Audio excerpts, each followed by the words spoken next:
নমস্কার। বিশ্ব সমাচারের সবাইকে জানাই স্বাগত। আমি দেবীস্মিতা।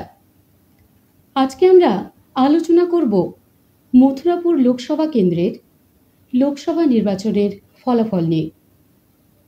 আমাদের সঙ্গে উপস্থিত রয়েছেন বিশিষ্ট সাংবাদিক স্বপন দাস মহাশয়।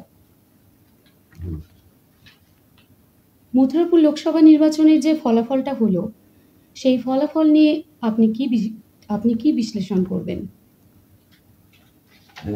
দেবস্মিতা, আমি প্রথমে বলে নিই, আমি মূলত মথুরাপুর লোকসভা নির্বাচনের যে ফলাফল গতকাল আমাদের প্রকাশ হয়েছে বা ঘোষণা করা হয়েছে, সেক্ষেত্রে আমি বিধানসভা ভিত্তিক ফলাফলটাকে তুলে ধরব। তো তার আগে আমি এই মুহূর্তে যেটা বলবো বিশ্ব সমাচারের দর্শকদের কাছে, সেটা হচ্ছে গতকাল যে ফলাফল প্রকাশ হয়েছে, তো সেই ফলাফলের টোটাল যে একটা ডিটেলস আমার কাছে রয়েছে, সেইটা আমি আপাতত দর্শকদের কাছে তুলে ধরবো। তো এক্ষেত্রে প্রথমে বলি, আমি এখন যে পরিসংখ্যানটা আপনাদের কাছে তুলে ধরছি, এটা কিন্তু পোস্টাল ব্যালট বাদ দিয়ে আমি এটা বলছি। এটা পোস্টাল ব্যালট এখানে ধরা নেই আমার কাছে। পোস্টাল ব্যালট বাদ দিয়ে যে পরিসংখ্যানটা আছে, সেক্ষেত্রে আমি বলি যে তৃণমূল আমাদের এই মথুরাপুর লোকসভা কেন্দ্রে পেয়েছে 7,51,251। আবারও বলি আমি এই পরিসংখ্যানটা, 7,51,251টা ভোট পেয়েছে আমাদের তৃণমূল কংগ্রেস এই মথুরাপুর লোকসভা কেন্দ্রে, এবং বিজেপি পেয়েছে এই মথুরাপুর লোকসভা কেন্দ্রে 5,51,734টা ভোট। মানে বোঝাই যাচ্ছে যে তৃণমূল কংগ্রেস এখানে জয়ী হয়েছে। আর বিজেপি এখানে যেটা পেয়েছে, আমি পরিসংখ্যানটা আবার বলছি, 5,51,734টি ভোট। এবারে যেটা দেবস্মিতা আমি তোমায় বলবো, সেক্ষেত্রে হচ্ছে আমাদের এই মথুরাপুর লোকসভা কেন্দ্রে একটা আমরা যেটা দেখতে পাচ্ছি, আইএসএফ, যেটা 2019 সালে লোকসভা নির্বাচনে কিন্তু এই দলটি অংশগ্রহণ করেনি এই মথুরাপুর লোকসভা কেন্দ্রে। তো আইএসএফ এবারে প্রথম এই 2024 সালের লোকসভা নির্বাচনে অংশগ্রহণ করেছে। তো আইএসএফ কিন্তু আমাদের এই মথুরাপুর লোকসভা কেন্দ্রে তৃতীয় দল হিসেবে কিন্তু উঠে এসেছে। এটা একটা বড় কিন্তু একটা ফ্যাক্টর যে আইএসএফ আমাদের প্রথম অংশগ্রহণ করলো এই মথুরাপুর লোকসভা কেন্দ্রে, শুধু নয় সারা রাজ্য জুড়ে যে 2024 সালে যে লোকসভা নির্বাচন হয়েছে, আইএসএফ এবার প্রথম অংশগ্রহণ করেছে। এবং এই প্রথম অংশগ্রহণেই কিন্তু আইএসএফ শুধু যে মথুরাপুর লোকসভা বলবো তা নয়, এরকম অনেকগুলি লোকসভা কেন্দ্রেই কিন্তু তৃতীয় স্থানে উঠে এসেছে। তো তার মধ্যে হচ্ছে মথুরাপুর লোকসভা কেন্দ্র রয়েছে। এই মথুরাপুর লোকসভা কেন্দ্রে আইএসএফ তৃতীয় স্থানে উঠে এসেছে। আইএসএফ এর প্রাপ্ত যে ভোটটা, সেটা হচ্ছে 87,496। এই ভোটটা হচ্ছে আমাদের আইএসএফ পেয়েছে।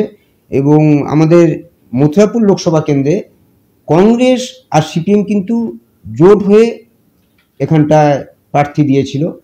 তো এদের জোটের প্রার্থী ছিল সিপিএমেরই, কিন্তু এটাকে জোট প্রার্থী বলতে হবে, কারণ আমাদের এই মথুরাপুর লোকসভা কেন্দ্রে কংগ্রেস এবং সিপিএম একসঙ্গে ছিল।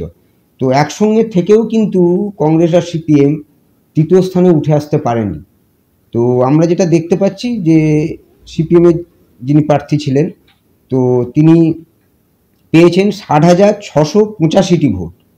আবারও বলি দেবস্মিতা তোমাকে, যে 60,685টি ভোট পেয়েছে কিন্তু সিপিএম, এবং সিপিএমের যিনি প্রার্থী তিনি এখানে চতুর্থ স্থানে রয়েছে।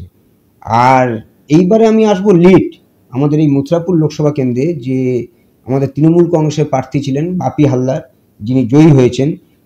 পোস্টাল ব্যালট, যেটা আমি এতক্ষণ পরিসংখ্যানটা বললাম, এটা পোস্টাল ব্যালট বাদ দিয়ে পরিসংখ্যানটা। এই পোস্টাল ব্যালট বাদ রাখলে যেটা বলতে হয় যে বাপি হালদার 1,99,517টি ভোটে কিন্তু আমাদের এই মথুরাপুর লোকসভা কেন্দ্রে জয়ী হয়েছে। এবারে যেটা তোমাকে বলবো সেটা হচ্ছে পোস্টাল ব্যালট নিয়ে, যেটা আমরা একদম অনেক রাতের দিকে এই আপডেটটা পেয়েছিলাম। তো পোস্টাল ব্যালট নিয়ে আমাদের এই মথুরাপুর লোকসভা কেন্দ্রে তৃণমূল কংগ্রেসের যে প্রার্থী ছিলেন বাপি হালদার, তিনি পেয়েছেন 2,886টি ভোট। লিড পেয়েছেন আর কি, এটা লিড মানে এইতে উনি জয়লাভ করেছেন। এই মথুরাপুর লোকসভা কেন্দ্রে 2,886টি ভোটে জয়লাভ করেছে আমাদের মথুরাপুরের তৃণমূল কংগ্রেসের প্রার্থী বাপি হালদার। আর এবারে তো অবশ্যই আপনারা বুঝতে পেরেছেন, আমি বলেই দিয়েছি সেকেন্ড দল বিজেপি উঠে এসছে এবং থার্ড হিসেবে আমাদের মথুরাপুর লোকসভা কেন্দ্রে আইএসএফ উঠে এসছে।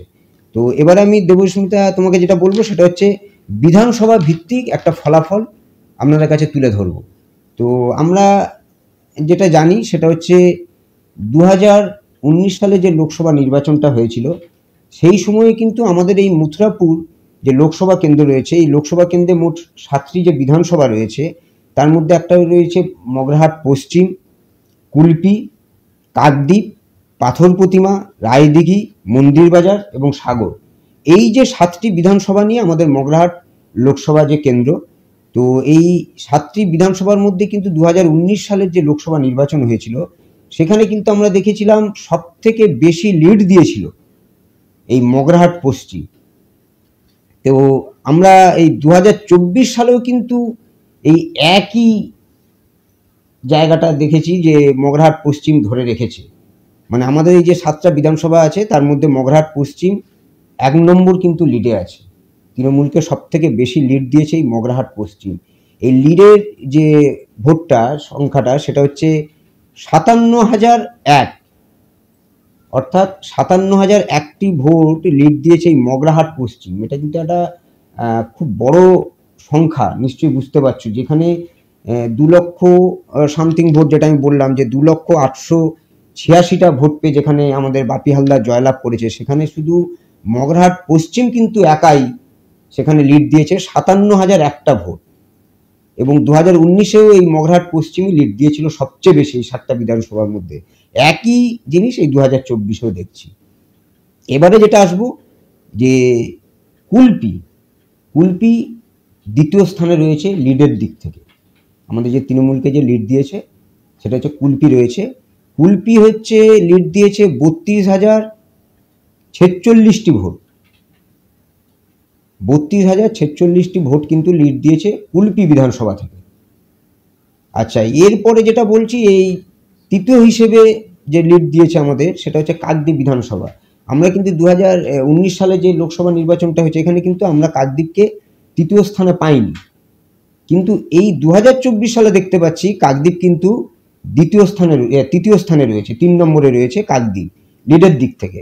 তো কাকদ্বীপ বিধানসভা লিড দিয়েছে 25,446টি ভোট।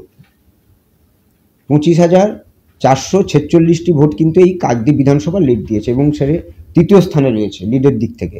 এরপরে আসছি আমরা হচ্ছে পাথর প্রতিমা চতুর্থতে রয়েছে। পাথর প্রতিমা লিড দিয়েছে 25,172টি ভোট। আমাদের পাথর প্রতিমা লিড দিয়েছে, আবারও বলবো যে পাথর প্রতিমার থেকে লিড দেওয়া হয়েছে 25,172টি ভোট পাথর প্রতিমা লিড দিয়েছে। এরপরেই রয়েছে রায়দিঘি যে লিডটা দিয়েছে সেটা হচ্ছে 20,937টি ভোট। এটা হচ্ছে রায়দিঘি লিড দিয়েছে আমাদের এই মথুরাপুর লোকসভা কেন্দ্রে। এবং মন্দিরের বাজার থেকে লিড দেওয়া হয়েছে সেটা হচ্ছে 20,411। মানে এক্ষেত্রে একটা কথা তোমায় বলতেই হবে, রায়দিঘি মন্দির বাজার কিন্তু একেবারেই কাছাকাছি লিডের দিক থেকে, এটা নিশ্চয়ই তুমি বুঝতে পারছো, একদমই কাছাকাছি। মানে যেখানে রায়দিঘি 20,937টি ভোট আর সেখানে মন্দিরের বাজার দিচ্ছে 20,411টি ভোট। মানে খুব সামান্য একটা কিন্তু হেরফের, 500 সামথিং এরকম একটা আসছে সম্ভবত। আমি এটা হিসেব করিনি, যদিও সেরকমই লাগছে যে 500-র মতো, 500 এবং সামান্য একটা যে ভোট সেইটা এই রায়দিঘি এবং মন্দিরের বাজারের মধ্যে তফাৎ রয়েছে। তো মন্দিরের বাজার 6 নম্বর স্থানে রয়েছে। 7 নম্বরে কিন্তু আমাদের রয়েছে সাগর বিধানসভা কেন্দ্র। আর এক্ষেত্রে তোমাকে বলেই নিতে হয় প্রত্যেকটা কিন্তু বিধানসভার কিন্তু ব্লক একটা করে, এটা একটা ব্যতিক্রমী ব্যাপার বলা যেতে পারে আমাদের মথুরাপুর লোকসভা কেন্দ্রের মধ্যে। আমরা যতগুলো বিধানসভা বললাম এই বিধানসভার প্রত্যেকটায় কিন্তু একটি করে ব্লক রয়েছে। ব্যতিক্রম হচ্ছে কিন্তু এই সাগর বিধানসভাতে 2টো ব্লক নিয়ে কিন্তু এই সাগর বিধানসভাটা গঠিত। তার মধ্যে রয়েছে একটা সাগর ব্লক আর 2 নম্বরে রয়েছে নামখানা ব্লক। এই সাগর আর নামখানা ব্লক দুটো মিলিয়ে কিন্তু সাগর বিধানসভা গঠিত হয়েছে।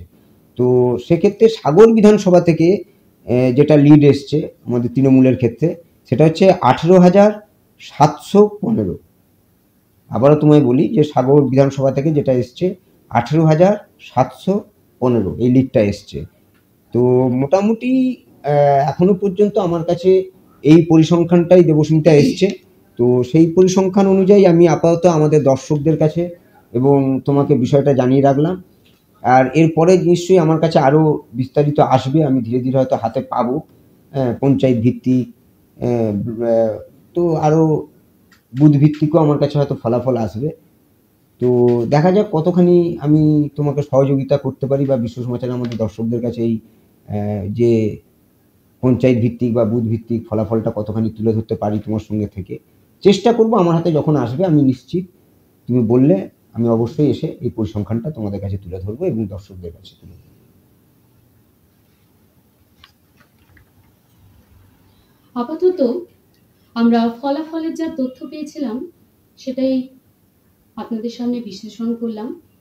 পরবর্তী লাইভে নিশ্চিত করে এই মথুরাপুর লোকসভা নির্বাচনের আরও বিস্তারিত তথ্য আমরা অবশ্যই আপনাদেরকে জানাবো বা আপনাদের সামনে তুলে ধরবো। আপাতত এই পর্যন্ত। সবাই ভালো থাকবেন, সুস্থ থাকবেন, বিশ্ব সমাচারের সঙ্গে থাকবেন।